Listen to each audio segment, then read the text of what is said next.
আজিকালি পুনৰ এই ধৰণৰ ঠগবাজি পোহৰলৈ আহিছে।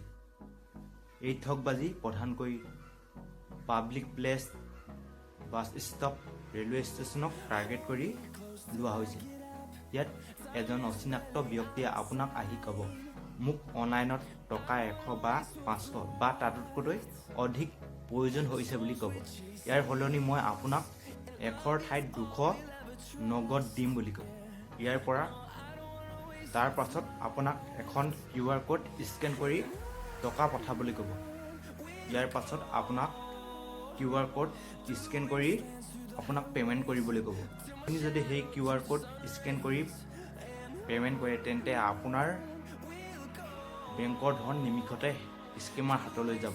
ইয়াৰ পৰা হাত সাৰি থাকিবলৈ আপোনালোকক সকলোকে অনুৰোধ জনাইছোঁ। অচিনাকি ব্যক্তিক কেতিয়াও QR কোড স্কেন কৰি পে'মেণ্ট নকৰিব। অনলাইন ব্যৱহাৰ কৰক, কিন্তু ইয়াৰ সাৱধানতা অৱলম্বন কৰক। এই ভিডিঅ'টো ভাল লাগিলে আপুনি আপোনাৰ পৰিয়ালবৰ্গ, বন্ধু-বান্ধৱীলৈ শ্বেয়াৰ কৰিব, যাতে সকলোৱে এই ধৰণৰ ঠগবাজিৰ পৰা সাৱধানে থাকে।